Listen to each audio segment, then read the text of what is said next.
computer. So. Well, that's part of that, but I'm actually going to have you submit your final evaluation results as a group, as one of your group project deliverables.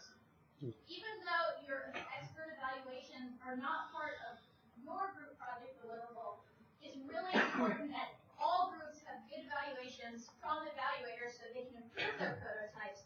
So it's important enough to make it your PD4. Okay? So out of 5 project deliverables, your full evaluation results that you are doing for 2 other groups is going to be your PD4. Okay, so does that make sense? Any questions?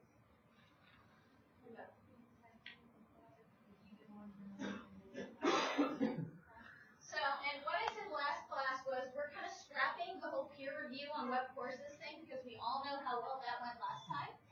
So instead of that, we're going to do the old school way. I'm going to have the whole point of the in-class assignment is to have the 2 project managers of the groups that are working together for that assignment to communicate and make sure they have each other's contact information, make sure that both of the groups have the files, open up the files during class to make sure that there aren't compatibility issues. So really the whole in-class assignment is just the coordination efforts. Okay? And so it will be up to the project managers that once, like as you're submitting the evaluation results, or even before if you want, you have to email and send those evaluations to the project manager. So it's going to be a completely manual process of routing those documents back to the groups that you're evaluating. And obviously it could affect your grade of your evaluation deliverable if I find out that it never got back to the other group. Okay? Good question. Anything else? Okay. Yes? I can't seem to find it in the PDF, but I seem to recall you requiring that we need to have a view of the phone with the screen that's... Yes. Right, so your prototype should be in the casing of like an actual phone. It shouldn't just be what the screen looks like. And you should implement the home button for the iPhone or the back button for Android because that's part of the user experience. Yes? Does it need to be like an actual picture of an iPhone? Or should it just be a diagram? Or does it matter at all? What's the difference between one or the other? Like most of the mobile prototyping softwares have just kind of a stock phone that it puts there. Are you using that, or are you just using like a Photoshop? So if you're just using Photoshop, what you can do is just find an image of one and just plop your UI inside of it. Yeah. Okay. All right. So what are some of the goals of expert evaluation? And what is expert evaluation? We talked about this last class. Different than doing a usability evaluation, but having a UI person over your design. right. So HCI experts are people who are familiar with the design guidelines that we've covered in the class to be able to look at the design to be able to give you feedback before it gets to your end.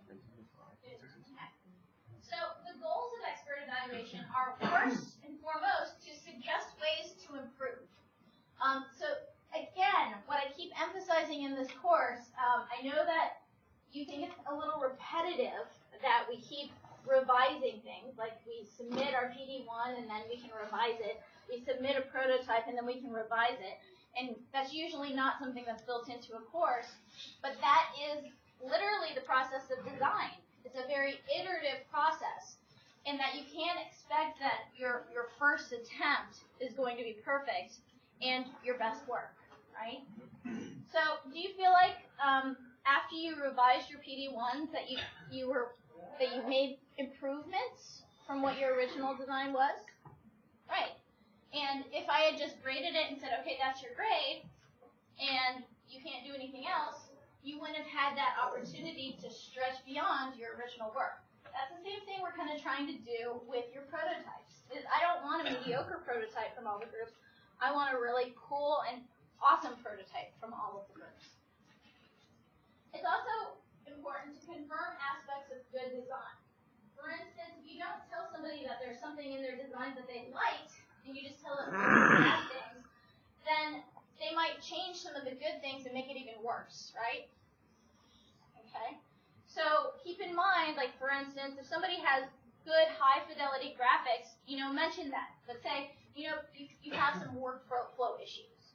Or if they have a really good workflow, but their prototype is more like low to medium fidelity, and it looks more like a fake app than a real app, say, hey, you need more high fidelity graphics. Okay? So give the group a good overall impression of how you felt about their apps. And also it's to give an alternative perspective, because we all have very different viewpoints, right, on what works and what doesn't. But when you crowdsource, evaluation is essentially a form of crowdsourcing. If you ask 5 different people the same question, you might get 5 different results, or you might get 3 of the same and 2 of another. And that's useful information for you, okay? And then also to provide constructive and actionable feedback. So one of the things I want to emphasize in this class is being able to give good feedback. Good feedback is just like the design principle or the design guideline that we learned for error messages. To provide a good error message to a user, if you understand what the problem was, how to fix it, and how to fix it. Right. So that's a critical piece of giving good feedback, is not only saying, hey, this is bad, but also being able to say, well, here's a potential way you can fix it. Okay? So here's just a generic example of giving good feedback.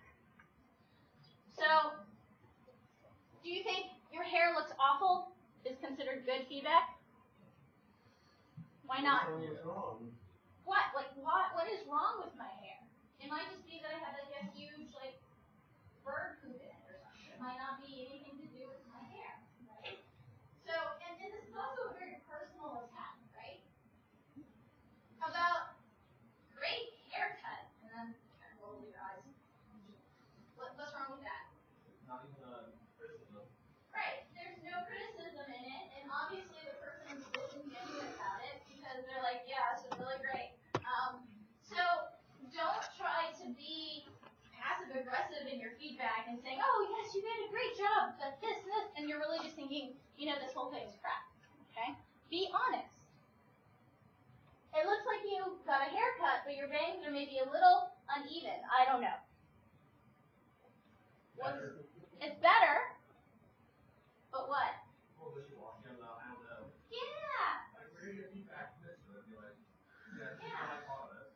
And I put that in here for women in the class because I'm a woman, and one of the things that we as women learn is anytime we give negative feedback to somebody, we're perceived as what? Bitchy, right? So what do women tend to do? And there's actually psychological research studies on this. I'll get to you in a minute. Brayden. You need to change your name to Brendan. Create an escape route. So women tend to soften what they're saying, right? Well, maybe, I don't know, but I think, and well, this is the way it should be, right? And, men do this sometimes too, but there's a statistically significant difference between men and women in these psychological studies that when you're giving feedback to somebody, as long as it's constructive, it's okay to be assertive. Okay? Alright, and then I see you got a haircut. This is kind of wordy. I like the length, but your bangs are uneven. The left side is about an inch shorter than the right. My hairstylist, he does a great job. So, what is that? Yeah, that's a lot, right? So I need to make my examples a little more realistic. So let me give you this. This is some of my SPI feedback from my students last semester. So here's the first one. When students were asked, what did you like best about the course and or the instructor who taught it? And what suggestions do you have for improving the course and or how the instructor taught it? What's wrong with the first one? It doesn't answer anything. Is that a criticism or like a stating request? person from both So sections? the same person on both sides. Okay. Yes, there were two people who really liked my smile. It's problem and solution, right? So the problem is how to push the smile at some point. And do you think that comment tends to be a little on the sexist side? No. Do you think that some of the male professors are getting similar comments saying, oh, his smile is great? I always tell my male professors that. Alright, so the next topic. The material would have been interesting if taught by somebody else. There's nothing positive about this professor. Fire Mrs. Wisnatsky, because I refuse to refer to her as doctor, because any institution that would be issue a doctorate to this woman cannot possibly be accredited. Ouch! So, why do you think I ask you guys to call me doctor or professor? Because you earned a degree. I earned it. And the other reason is that there's a lot of male bias, especially in STEM fields, where I'll be standing by my colleague and he gets called Dr. So-and-so, and then I get called Pam. And this isn't just by students, this is by other faculty members. Yeah, I'm Pam. But they're also Gary, Charlie, Joe, right? And then the other problem is, guess who are the students who usually call me just by my first name? Yes, guys. Those are usually the students who are trying to do it in a derogatory fashion. Like, if you're one of my students and we're working together and we've gotten to know each other and you come up to me and call me Pam and it's respectful, hey, I'm good with that. But the reason I put that boundary is only because the students who tend to do that are the ones who are just calling me out and saying, you know, you suck. Okay? So I'm not trying to be heavy-handed. I remember I had a teacher in high school that she would like yell at you if you didn't call her doctor instead of when you called her Mrs. And in high school, all your teachers are Mrs. or Mr., so you don't even think about it. You don't even know what a doctorate is when you're in high school. So like we were all just like, oh. But like where I am today, I realized that okay, it's because of students like this that I ask you that in first day class. You're wasting your doctorate if you go to become a high school teacher afterwards. We'll go there later. Brayden has the I was question. going to say, it really depends on culture, though. I grew up overseas, and when Americans would come around, they'd sort of like pussyfoot around ideas. They thought that, or we thought that Americans were sort of conniving and that they weren't, they were just dishonest. Right. Because they wouldn't tell you how it was. Right, yeah, so it's kind of passive aggressive when you don't just tell somebody what you're thinking, you know? That wouldn't be okay to say, yeah, I know they messed up. Right, It wouldn't be like, this person is trying to do something. right. Yeah, and there's definitely a cultural difference too, because some cultures can take criticism much better than others. Okay. Here's the next one. Her expectations are high, and this was by far the most demanding course this semester, but she's exactly what UCF and the department is.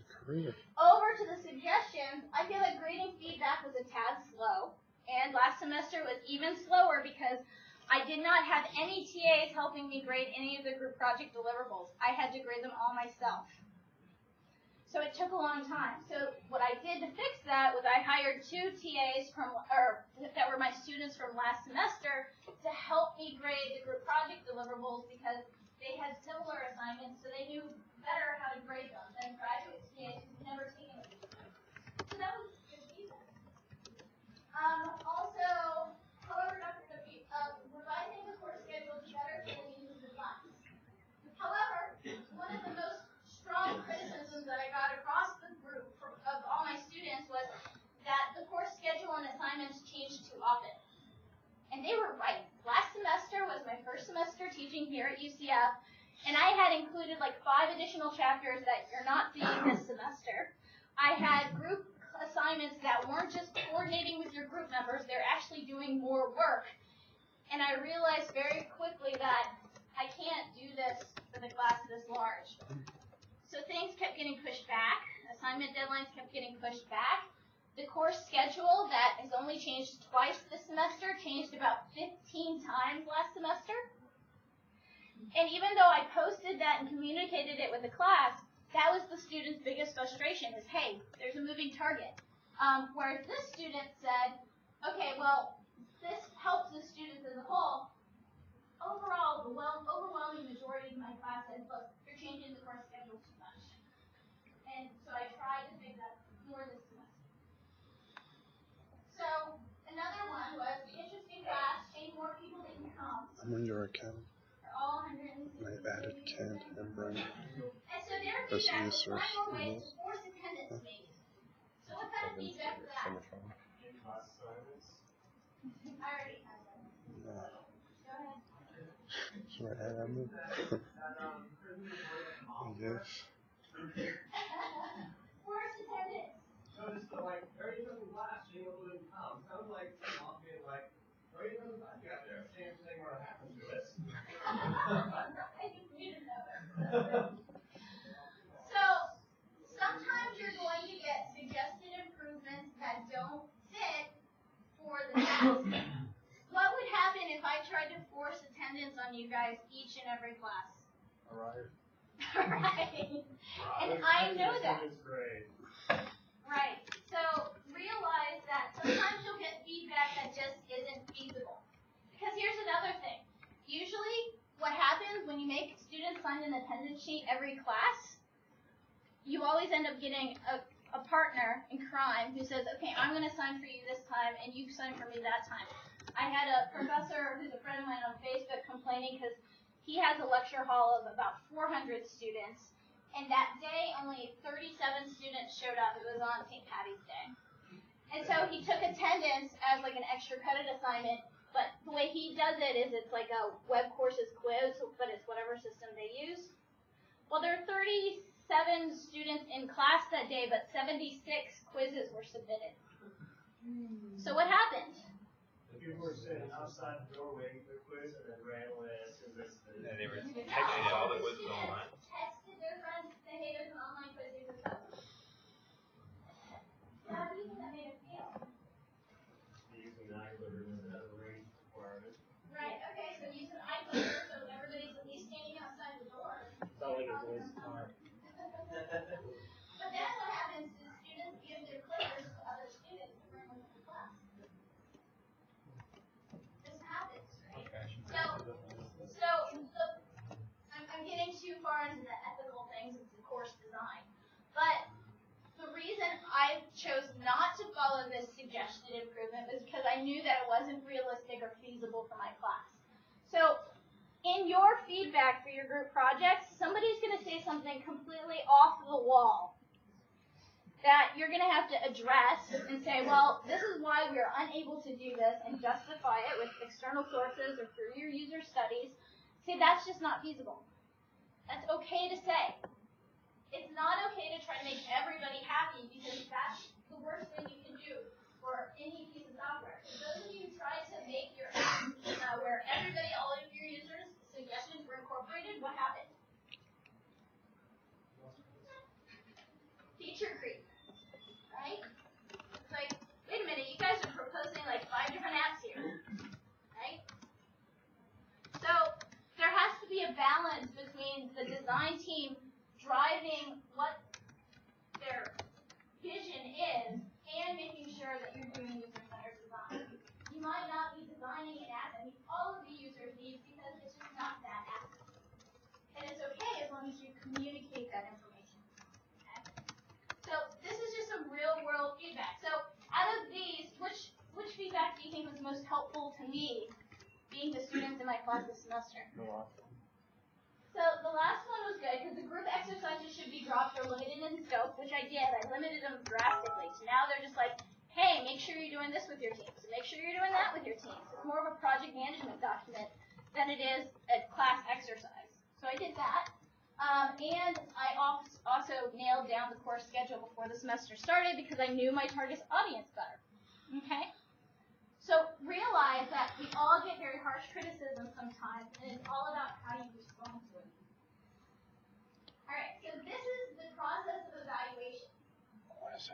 And one of the things with these arrows that you realize is what? It never ends. It never ends. It's cyclical or iterative. Okay?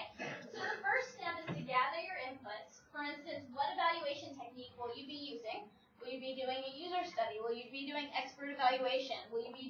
type or that type of answering those questions. Who are the evaluators going to be?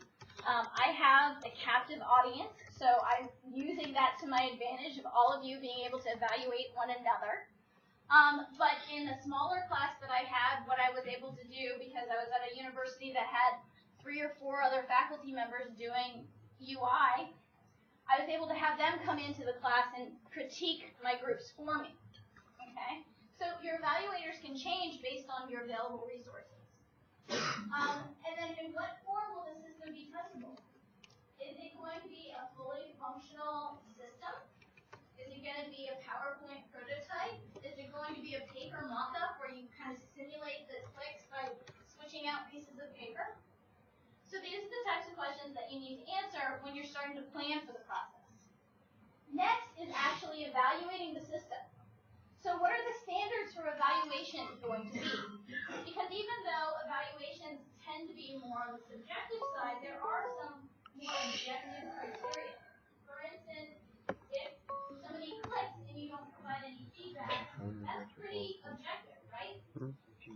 So thinking about what your guidelines are going to use for evaluation. So in this class, we have those 8 golden rules of interface design or good design. And so we're going to be leveraging those. At your institution or at your company, wherever you go, there might be other standards and you might use those. But it's just important to be clear on what your standards are. How will feedback be systematically recorded? So a lot of times we just want to use our confirmation bias to show how good our system is. So the way that you combat that confirmation bias is by doing a systematic way of reporting. So having another group do it without you, and then getting that feedback from them, instead of you standing over them saying, "So what do you think this? Do you like it? Right? You like my prototype? Good, right?" Okay. Or if you're doing a user study, actually recording what the user is saying as they're saying it, instead of just taking notes, because if you take notes, you're going to kind of pick and choose what you want to write down, right? Okay. And then have evaluators take multiple passes through the system. So instead of just going through it one time and getting their initial impression, have them do it a few times to see if the experience changes or if they catch something else. But, is there any kind of verifier how to load the analogy before you actually start the path itself? yes. So Ariel, the one who came in to give you a demo of how to do a demo and do a prototype, she just sent me an email and I'm just like, "Hey, you're giving me more work." She's like, "Here's my test plan for evaluating our prototype for the app that she's developing." I said, "Can you please take a look and give me feedback to let me know if there's anything I need to change or do differently?" And so, like, clearly she told me what she did is she opened up my lectures from last semester and she went through it to notes and then she did a PowerPoint demo just like you're doing in class for her business. So it's really good to try to get feedback from others and say, "Do my iterations make sense? Is there anything else I should include?" Like, if you showed me your prototypes, my first feedback might be, "Are you sure that you want your main task to be a user login and profile creation? Because I kind of told you that not to do that." And so you might have to kind of revamp it even before you start your task. So after the evaluators evaluate the system and you methodologically collect that feedback in an unbiased way, you want to debrief and compile those results. Organize all feedback from the different evaluators. Note when more than one evaluator reported the same issue. Ask evaluators for open-ended feedback as well. So afterwards to say, "Well, is there anything else that you want to tell me?" Like if you have a user going through with your prototype, they might give you feedback while they're clicking if they're doing a think aloud, but asking them overall, like, what's your impression, you might learn new things. Like, "Yeah, the prototype was great, but I really don't see a use for this app, and here's why. And it's because I use this other app that does exactly what this app does." It's like, oh, crap, novelty, right? Okay. And then note any feedback that also may conflict. Because you might have one person saying that this part of your app was great and another person saying it was crappy and it was the worst part of your app. And you have to figure out, okay, well, which feedback is most important and which do I address, okay? Because obviously you saw my course feedback, not all of it was consistent with one another, okay?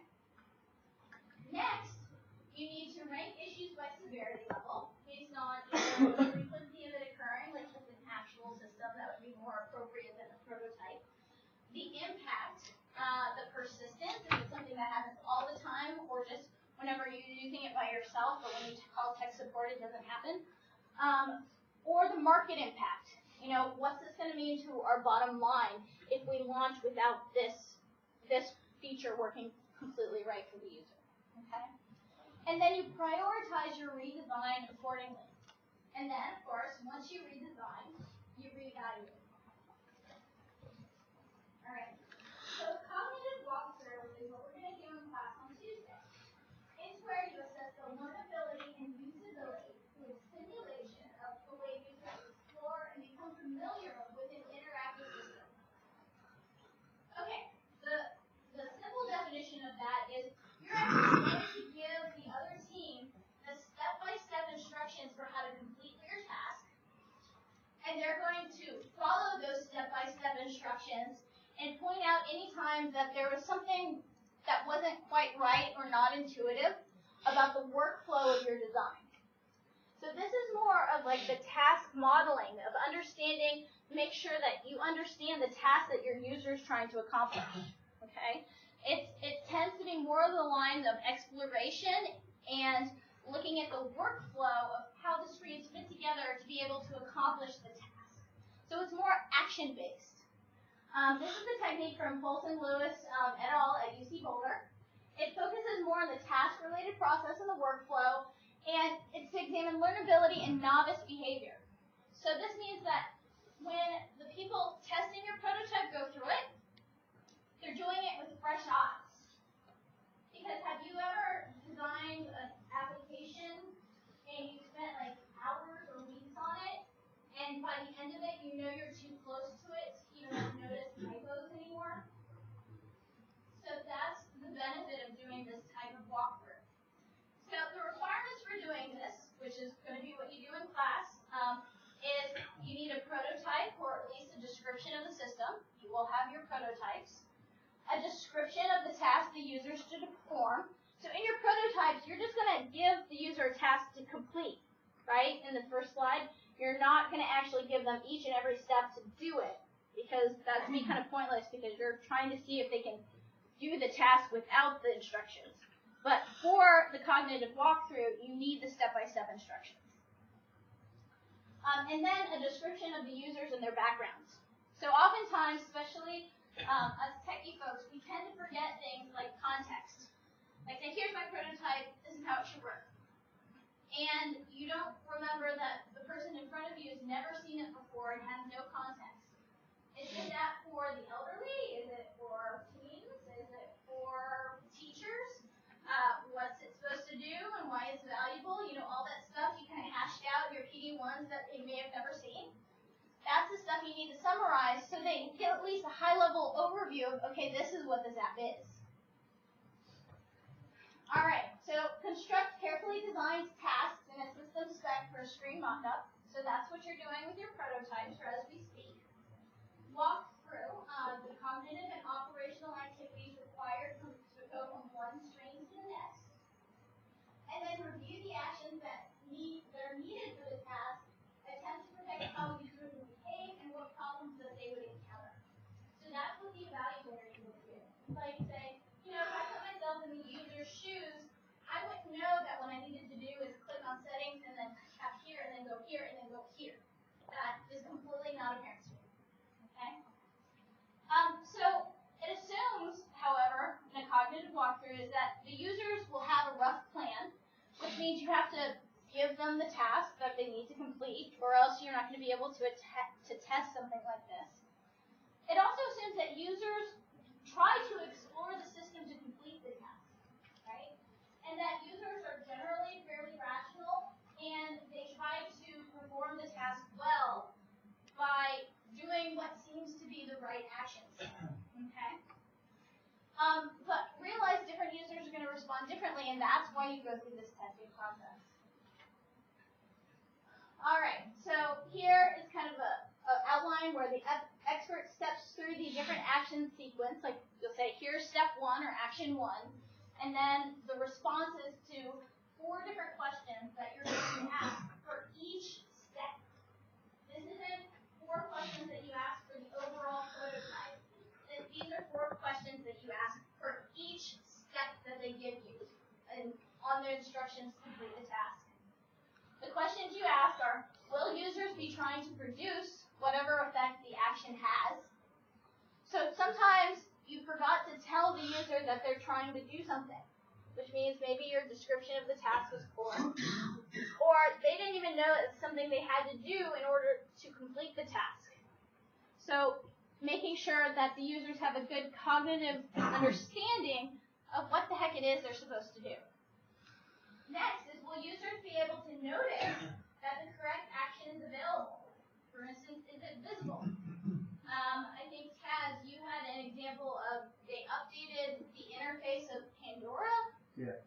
And all of a sudden you couldn't figure out how to sign out anymore, right? Well, I can sign up, the logs me up completely, so I have to keep signing back in, or I can go to the test manager and hard crash it. But you used to be able to just hit quit. Right, so right now, so they changed the functionality to where, like, when you leave it, you have to sign out.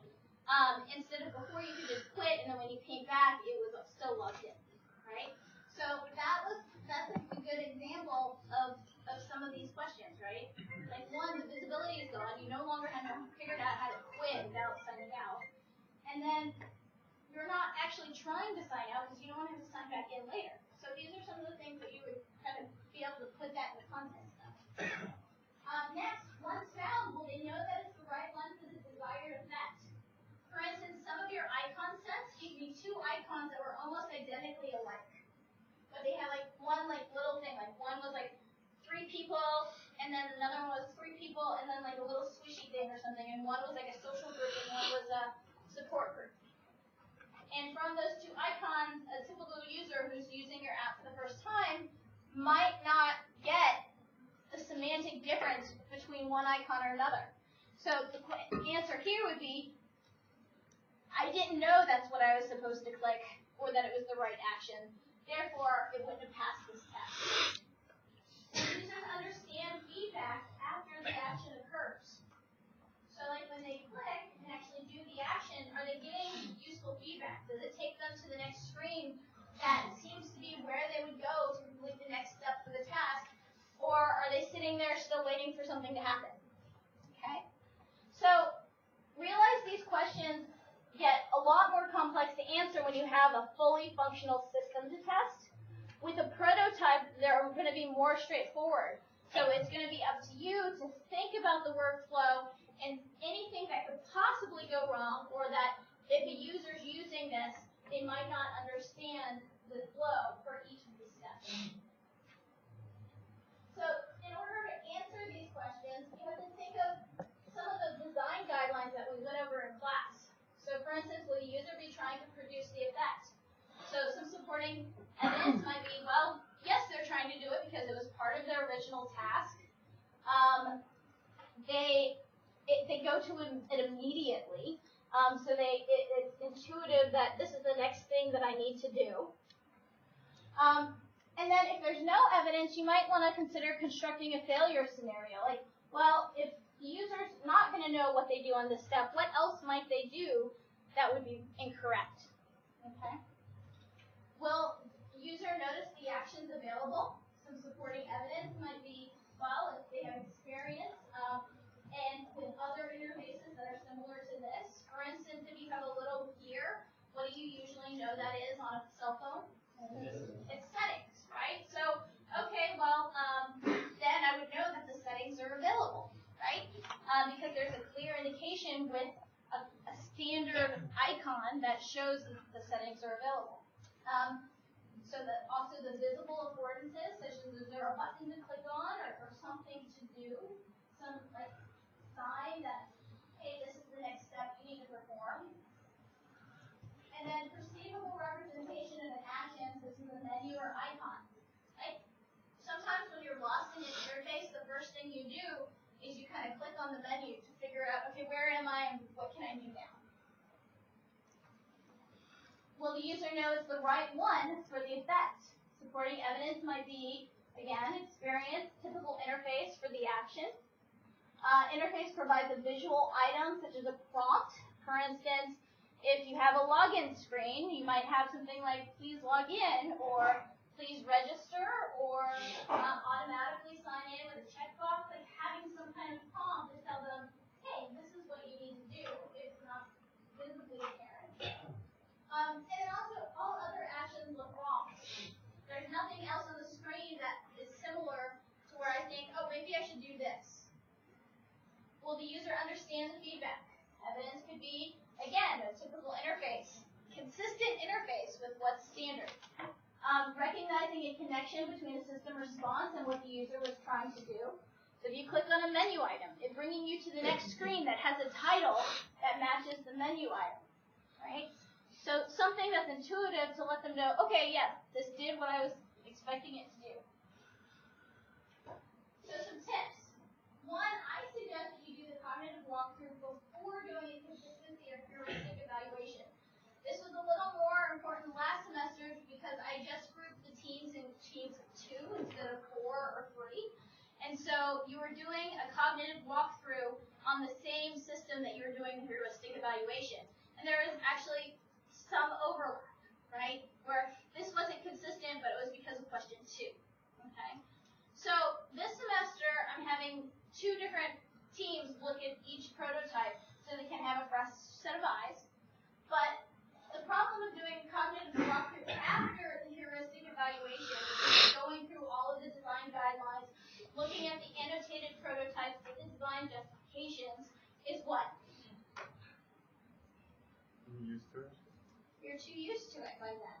You've already read why the team justified this or how this is supposed to work. And so now you become one of the insiders and you're more familiar. So that's why I suggest that. Prepare the step-by-step task sequences prior to the in-class participation exercise. So you're going to have an in-class participation exercise next Tuesday, but it would be best if you go ahead and write down the steps for using your prototype now, so you bring that to class with you so you don't waste the rest of your class time just figuring out with your own team what the steps are for completing your own task. So those steps can be handed to another group? Yes. And you can do it electronically if you want to. I don't care how you do it, it just has to be done. Okay? And then for a cognitive walkthrough, I suggest giving them the clean prototype instead of the annotated one. Again, you don't want to bias their judgments. And then explain to your expert reviewers who your target users will be. So this will all be outlined in your in-class exercise for Tuesday. But please try to prepare those step-by-step task sequences for your prototype before then. All right, so here's some advantages and disadvantages of cognitive walkthrough. The advantages are that they explore the important characteristics of learnability. Why? What's so important about learnability? You have to teach someone about, and it becomes difficult for you to just put it on the app market, because you're not going to be able to go over everyone's or whoever downloads your app. Right. So one, it reduces the need for tech support. If you can fix something for users before it's launched, you're going to have less problems or errors. The other thing is user adoption. If users can't learn your app very quickly with little mental effort, do you think they're going to be long-term users of your app, or what are they going to do? Right? Okay. It gives you a novice perspective, again, a fresh set of eyes, detail and careful examination. So, do you think it's going to get a little tedious asking each of those 4 questions for each step that the other team gave you? Yeah, it's pretty tedious, right? But the other thing it is very thorough. Because if we just walked through it without doing this cognitive walkthrough, there are a lot of things that we might miss because we're not going to be thinking about each of those 4 questions. We'll just give kind of our high-level impression. So this is why this is a more methodological approach to doing an evaluation. And the other good thing is that a working prototype isn't necessary. So some people can actually mock up some medium fidelity screens on paper and do what's called paper prototyping where, okay, well, if you click here, then I can give you this sheet of paper and that sheet of paper, but that tends to not be so feasible because how many sheets of paper can you work with before you get like this big mess of papers and don't know what page is what, right? So that's why we have the PowerPoint prototypes to at least help manage some of that. Disadvantages is that it can be time consuming because you're answering each of those 4 questions for each of the task steps. People may find problems that aren't really problems because, again, it's subjective. They might not think that it's intuitive, but 4 other people do. So that's when you have to kind of take it for what it is. And then it also gives you a very narrow focus and may not evaluate the entire interface. So if you're really just focused on the workflow, are you going to be kind of doing the bird's eye view of like the overall purpose of the app or the aesthetics of each screen? If you're just trying to figure out, be more task-oriented, maybe not. So that's why we do things such as like the heuristic evaluation, which can give you more of that other feedback that's not more task-related. Okay, so here's an example of an internet radio. And here's some of the user characteristics. People who use internet radios tend to be fairly tech-savvy users who are familiar with computers and understand internet radio concepts, and they just joined and downloaded this radio. So this is what the interface looks like, kind of dated. So the first task is to add a station to presets. So these are the steps. Click pick a genre, scroll list and choose genre. Assuming station is on the first page, add station to presets, right click on station, choose add presets from pop-up menu and click OK on presets. So let's walk through that.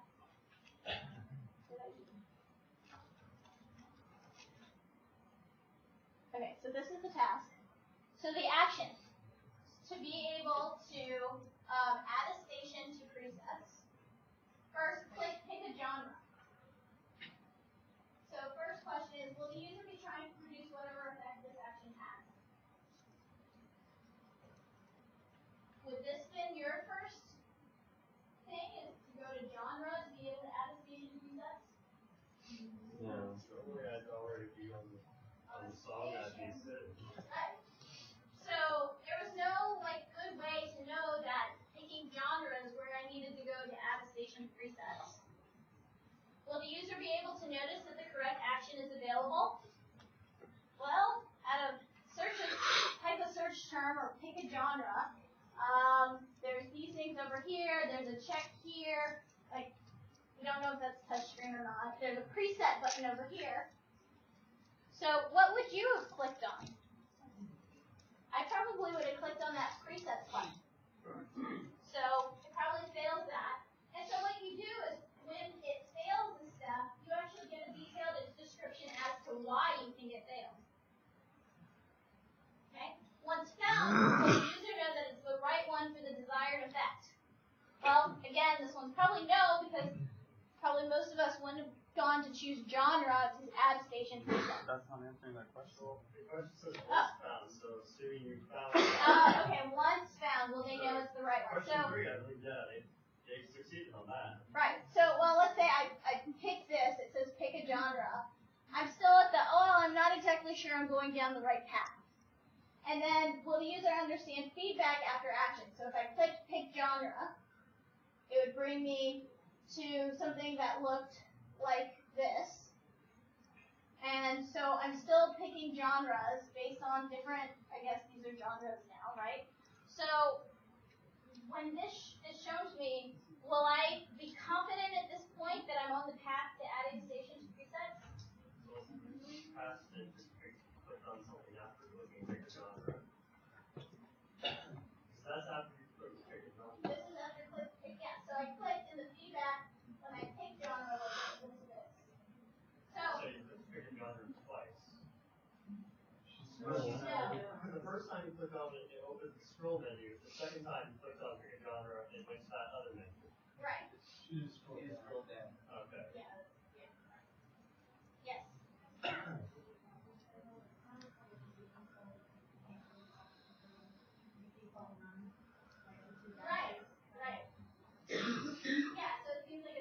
Right.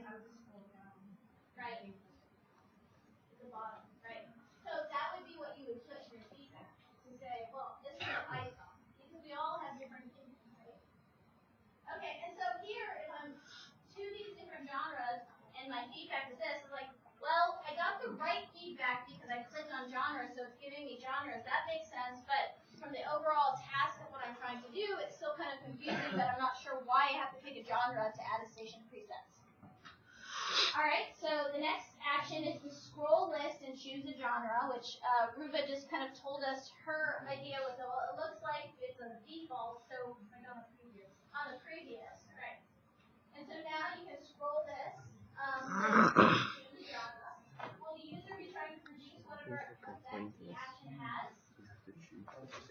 Okay, so maybe like once we're at this level, that makes sense if you know that you're choosing a genre. Will the user be able to notice if the correct action is available?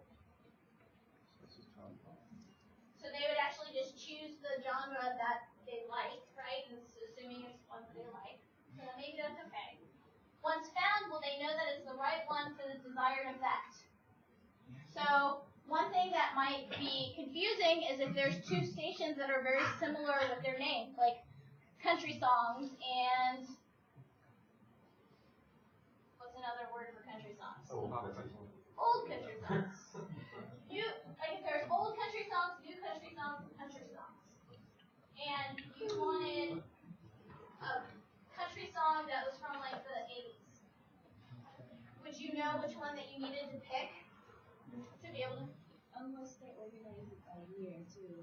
Right. So depending on the groupings, you might not know the right option to go. Okay. And then will users understand the feedback after the action? So say I choose the action, and this is what happens. So okay, so I chose blues evidently, right? And then this pops up. Well, at least I got blues after selecting blues, so that was fairly okay.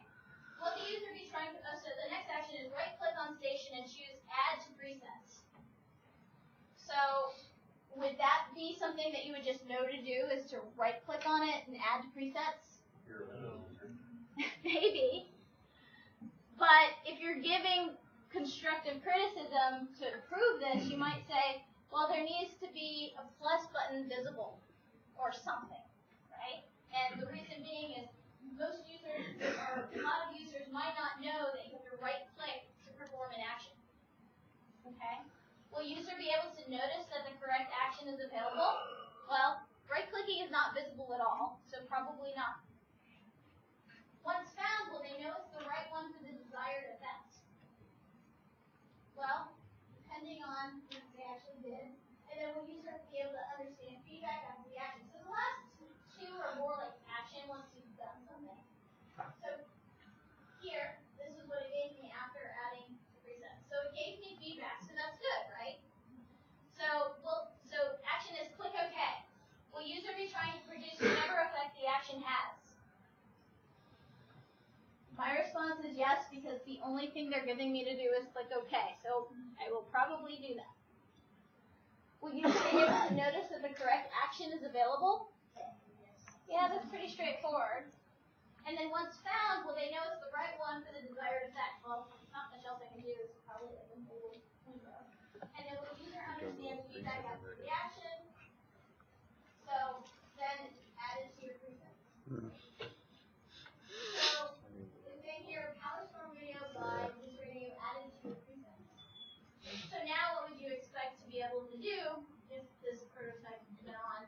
Is you probably click presets and you would expect it to show up there. Obviously, it did. Then you would probably be like, yeah, then that was not right. Okay? So you can see how we all kind of gave our different perspectives on answering the question for each of these steps. And sometimes it's difficult to detangle one step from the previous, right? Because some of the first step was probably, the first action of adding genre was probably the most confusing, right? But later on, some of the task steps made sense if we got past the fact that we had to do this confusing step at the beginning. Okay? So you see how all of them are interrelated, and we gave different feedback on different part of the interface design in ways that we could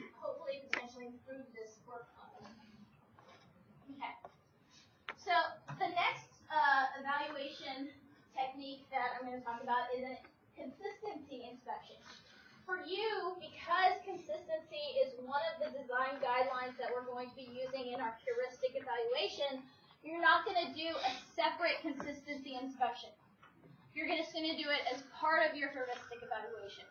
But what a consistency inspection is going through every single piece of the app and thinking of anything that could possibly be inconsistent. For instance, like one sentence has a period in a bullet point and the next sentence doesn't have a period. That's an inconsistency. You use camel case in one title and you use Pascal case in another title. That's an inconsistency. And consistency inspections are done across multiple levels. For instance, there might be consistency issues on a single screen, right? Where you have different titles and they're on different colors. Or you have like one widget that's a slider and it goes this way and another one that goes this way on the same screen. But you can also have inconsistencies in a particular app. And Ruby, you came to me with a good question the other day. You gave me some screenshots of here are our events from Teams for the first screen, and here's the layout of how it looks. But then when you click and you look at it in this view, it looks a little different. Which way do you should do it? And what's the answer? Alright, so I said, well, whatever you do, make sure you're consistent because you don't want to change the look and feel of your own app within the app, right? So that would be kind of an example of making your own app consistent with itself. Okay? And then also within the application domain. So that means if you're developing a mobile app as opposed to a website, you're going to have different widgets and different ways to interact with the app than you would for a different type of domain. Okay? The way that you do stuff on a web page is often very different than how you do it in an app. Or the way that you do it on a web page is often very different than how you do it in an actual client application. Okay?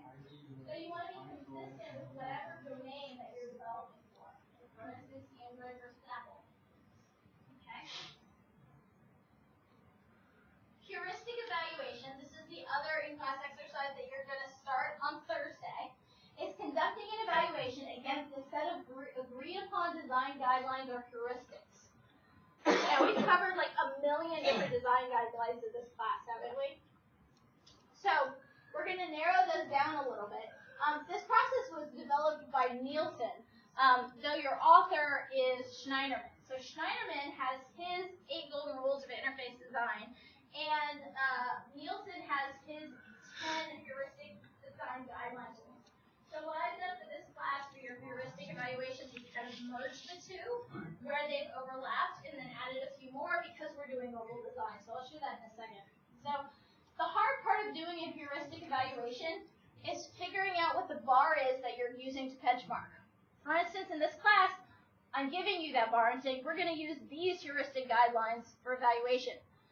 But if you're just like out in the world and your company doesn't have a set of guidelines, figuring out what your guidelines should be to benchmark against is a difficult thing. So it's important, like maybe just Google it to see, hey, I'm developing an app for education and it's instructional design. Therefore, are there any design guidelines for instructional design that we should include in our heuristic evaluation, right? Or we're developing an app for elderly mobile users. So are there any particular guidelines for those people? So do a Google search, see if somebody's created. Okay. So the book suggests using the 8 golden rules of interface design, which are covered that in the previous lecture. These are Nielsen's heuristics. Consistency and standards, which is very similar to chapter 2 on the documentation and guideline standards. Aesthetic and minimalistic design, that wasn't something that Schneiderman said, but I've told you before that simple is better. If your mobile app requires a video tutorial, then there's something wrong with its design, usually, right? Visibility of system status. We've talked about state and visibility before, so that's just a different way of saying it. He also talks about user control and freedom, being able to give the user autonomy to be able to do the task as they fit. For instance,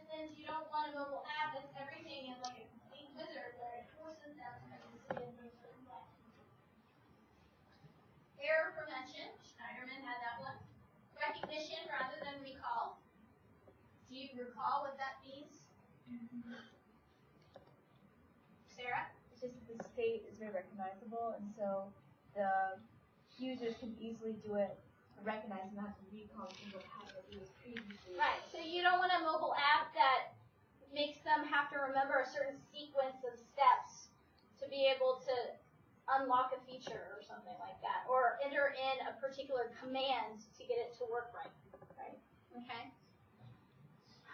For instance, if your app sends like some kind of subscription alert, when you send that subscription alert, on the bottom of it, you might want to say, to stop messages, type stop, instead of just sending it in the first message and expecting the user to know 3 months later that if they want to stop the messages, stop was the word that they need to use. Okay. There's flexibility and efficiency of use. You shouldn't make the task take longer than it would if they did it with shelter app. Recognition, diagnosis, and recovery from errors. So in a prototype like yours, there's not going to be too many error conditions, but I asked you to at least try to build in 1 or 2 error conditions to say, okay, well, if they did this, like, for instance, if they didn't do the directions correctly, then give them some kind of error message to be able to correct it. Also, a match between the system and the real world. That very closely ties to what we talked about in the design of everyday things, of the natural mappings. Remember the Nintendo controls and the up being the up position and the right being the right position? And then help and documentation, which we all kind of forget this step, and it's going to be the chapter that I cover at the end of the semester. So we're not going to test your apps for that, because I don't expect you to have like help built into your apps. So these are the heuristic design guidelines that I've combined, and I've also added 2 more. So first is speak the user's language. Last semester, I realized that students were making apps way too technical. For instance, for a parent-teen app, they called parents network administrators and teens users in the app. And then to be able to log in, they gave them 2-factor encrypted authentication, or something like that. Do you think that's like way too teching it up for like a parent-child app? So make sure instead of using terms that are closer to the system domain, that you're using terms closer to the task that the users are trying to perform. Okay? Consistency in standards, aesthetic and minimalistic design. There's some that were combined. So one says offer informative feedback, which matches with the visibility of system status. The error prevention goes with the recognition, diagnosis, and recovery of errors, as well as the permit easy reversible actions. So errors and recovery kind of go together. The supporting internal locus of control from Schneiderman. Remember saying you want users to feel like they're in control. It's very similar to Nielsen's user control and freedom. Reduce short-term memory load is pretty much the same thing as with recognition rather than recall. Design dialogues to yield closure. That was from Schneiderman, which does kind of go back with the visibility of system status, but it's always good to have an extra one, so I picked some down those two. And then I decided always make the next action intuitive to the user. Okay. So these are some of the design heuristics that you're going to be evaluating your other group on. Is there something that's like big that you think I'm missing? I just covered it pretty well. Like, please just don't give us more work. Right? Yes, Chad? I'm just trying to go back to this cognitive launcher. So we can create a series of steps. Explain how our... So your prototype in the instructions was to model at least one complete task that's the main functionality of your app, right? So that's PD2 part 1 part 2. Right. So like in, yes. So your first slide of your prototype is going to be something like, do X, Y, and Z, or like complete this task. Like remember the cognitive walkthrough we just went to is add a station to presets? That's the high level task. And then each of those steps were how you actually complete that task. So for whatever your app is, for Code Coach, whatever your task actually tell them, okay, a literal clicks from one screen to the next to complete your full task. Okay? And that's going to be... Those 4 questions after each one? No, those 4 questions, they can pull from the lecture slides and know how to answer them and then record each and every response. They'll do that part. Okay. So the heuristic evaluation is different because instead of asking those 4 questions for each task step, what you do is you take each guideline, speak the user's language, you look at the whole prototype. Is there any place where this prototype violates that heuristic guideline?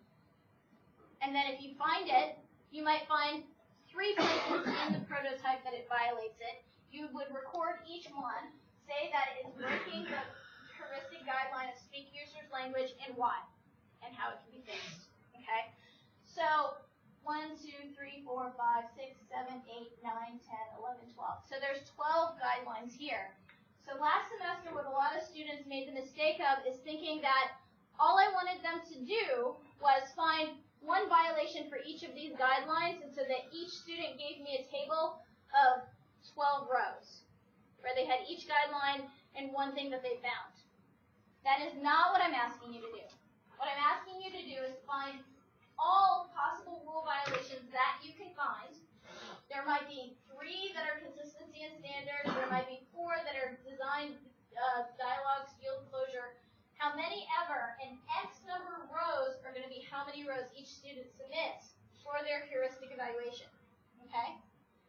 So that means I expect to see for each of these that you took each individual rule, looked through the entire prototype, found any and all ways that you can say there's a violation here, and then report it. Okay? Does that make sense? Do you need any further explanation on that? So the row length of your table of how many errors each student reports is going to be variable based on how many issues you find. Okay?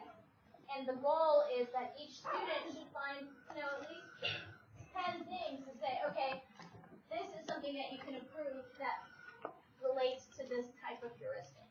Okay? I'm going to try to ask Yes, to make it's going to sure be a table everything is alright. So I guess everybody can just start working. No, it's going to be, so you're not going to have 12 columns. You're going to have rows with duplicate columns. Would you join me and see if she's You're going to have, it'll be in your template. But what it's going to look like is the heuristic guideline, the issue that you found, and then the way to fix it, right? So in the heuristic guideline, you might have speech user language, and then your results. If you have another issue that's related to that guideline, in the next row, you're going to repeat speak user's language, and then say what the issue was. Does that make sense? Okay. So it's going to be, your table is going to grow by length, not by width. No, because you're going to have the guideline, and then the columns are going to be, yeah. Okay, I'm going to put it in a tabular format in your template, so it'll be fairly clear. So each student in your group is going to do their own, and then the technical writer is going to compile all of those. So if, for instance, there's 3 students in your group who reported the same error, you might just report it once, say what the error is, and say that this issue was found 3 times, which actually indicates that, hey, this is a fairly severe thing because 3 people independently found it, right? So each group is going to eliminate and compile those redundancies, just like in the steps of evaluation, before they return that back to the other group. Make sense? Okay. All right, so some tips for heuristic evaluation are perform 2 or more passes inspecting the system. Don't just go through it once. And you want to apply one design guideline at a time. If you read the 12 guidelines and think you're going to be able to go through it once or twice and just say, oh, this violates this and this violates this and this violates this, as humans, that is not very possible because we can't remember 12 different things that we're trying to apply to each and every screen. Okay? So instead, take one rule at a time, go through the entire interface, report for that, finish with that rule, go to the next one. Okay? You might also want to look at mode in PowerPoint where you can actually look at all of the slides at once. It's like the slide view or whatever. Well, in UI evaluation, that's called a bird's eye view. They talk about it in your book, but it's to give you an overview or a high-level understanding of an app. So do you do that sometimes, like when you're doing a Word document and you just want to make sure that your headings are consistent and it flows right, your paragraphs are linked well? Do the same thing in PowerPoint to make sure that you don't see any inconsistencies when you're not just looking at one screen, but as the app as a whole. Okay? And then record any problems. Now, when I say problems, this is very loosely defined, because you don't want to dwell on whether or not it's a problem. If you think it might be a problem, then it is, so report it, okay? Later on, when you rank the severity level, then, we can decide if something needs to be addressed or not. And don't worry about how big or small something is, because we're really just trying to help people improve their design. So be helpful by pointing out things that can improve. So some advantages of this are that there's not many ethical issues to consider because you're not actually working with end users. It's inexpensive, fairly quick, never had a guideline, and it gets feedback from expert users. However, some of the disadvantages are, remember these are guidelines, not rules, and how each and every one of us applies a different guideline is going to be different than how somebody else does it. So we make the assumption in HCI that people are generally reasonable, and so there's going to be kind of a parameter range of what's going to be acceptable or unacceptable for design. That's the best approximation of optimization we can do in a class like this, okay? So one, like you might not know that these heuristics are right or not because this is low class, that we kind of do. And then finally, how to determine what a true usability problem is. So it's when it goes back to the design team and they go through all of it, where they have to decide, okay, this is something we can throw out, this is something we need to address.